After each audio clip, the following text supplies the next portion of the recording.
पहले के नायकों का परिवार सिनेमा जगत से ही ताल्लुक रखे ये जरूरी नहीं होता था, जिसके चलते अलग अलग क्षेत्रों में निपुण लोग अपनी किस्मत आजमाने फिल्मों में आया करते थे। ऐसे ही कुश्ती की दुनिया के एक पहलवान ने हिंदी सिनेमा में अपनी बादशाहत कायम की। हम बात कर रहे हैं कुश्ती में दुनिया भर के पहलवानों को धूल चटाकर रुस्तमे हिंद का खिताब पाने वाले दारा सिंह की, जिन्होंने हिंदी सिनेमा में एक लंबी और कामयाब पारी खेली। दोस्तों, पहलवानी में निपुण दारा सिंह का जन्म 19 नवंबर 1928 को पंजाब के शहर अमृतसर में हुआ। उनका पूरा नाम दारा सिंह रंधावा था। शुरुआती दौर में वो आसपास के कस्बों और शहरों में अपनी कला का प्रदर्शन करते थे, लेकिन जब इससे उनका मन नहीं भरा तो उन्होंने अंतर्राष्ट्रीय स्तर पर पहलवानी का मुकाबला किया और भारत का नाम पूरी दुनिया में रोशन किया।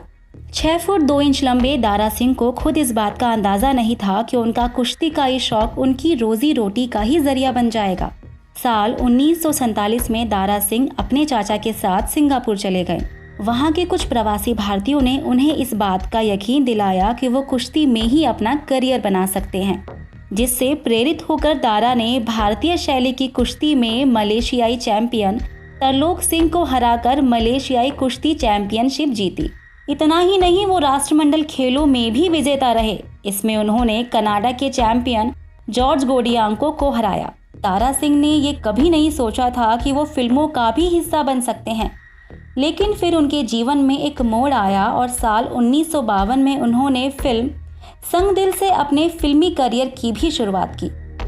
फिल्म में भले ही उनका रोल छोटा रहा, लेकिन वो किरदार उनके जीवन में एक टर्निंग पॉइंट साबित हुआ, जिसके बाद उन्होंने फिल्मी दुनिया में अपने कदम जमाने शुरू कर दिए थे।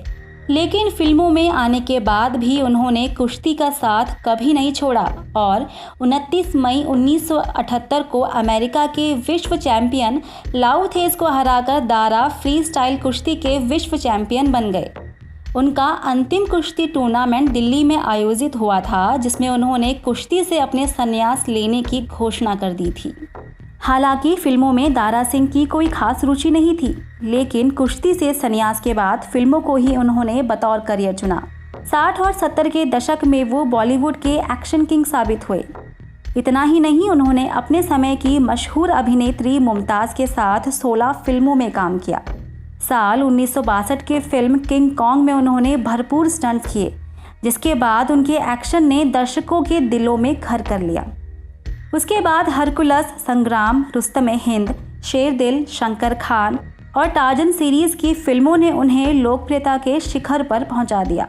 जब वी मेट, कल हो ना हो, दिल अपना पंजाबी, बॉर्डर हिंदुस्तान का, अजूबा, सिकंदर आज़म, डाकू मंगल सिंह, मेरा नाम जोकर सहित उन्होंने करीब 125 फिल्मों में अभिनय किया।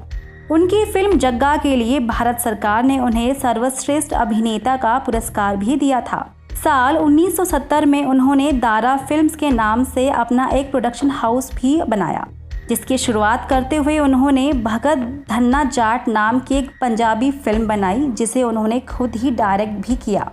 इसके अलावा उन्होंने मेरा देश मेरा धर्म, भक्ति में शक्ति और रुस्तम जैसी फिल्में भी निर्देशित की। सिर्फ बड़े पर्दे पर ही नहीं, बल्कि दारा सिंह ने छोटे पर्दे पर भी अपनी अभिनय की छाप छोड़ी। कई फिल्मों में भगवान हनुमान और बलराम का किरदार निभा चुके दारा ने जब रामानंद सागर के चर्चित सीरियल रामायण में हनुमान का किरदार निभाया, तब वह घर घर में पूजनीय हो गए। साल 2012 में राजपाल यादव की फिल्म अता पता लापता में दारा सिंह आखिरी बार बतौर गेस्ट नजर आए। उनके व्यक्तिगत जीवन पर प्रकाश डाला जाए तो उन्होंने 2 शादियां की। पहली शादी साल 1942 में बचनों कौर से की और दूसरी 11 मई 1961 में सुरजीत कौर रंधावा से की। दोनों शादियों से उनके 6 बच्चे हैं। उनके बेटे विंदु दारा सिंह टेलीविज़न जगत के एक जाने माने चेहरे हैं। दारा सिंह ने अपने जीवन में कुश्ती और अभिनय की दुनिया में महारत हासिल की, लेकिन कहते हैं ना, कर्म की गति अटल है। विधाता के लिखे लेख को कोई नहीं समझ सकता। बस वही हुआ और 12 जुलाई 2012 को कुश्ती के गौरव दारा सिंह ने अपने जीवन काल की आखिरी सांस ली। आज भले ही वो इस दुनिया में ना हो, लेकिन कुश्ती के अखाड़ों में आज भी उन्हें आदर्श गुरु के रूप में जाना जाता है।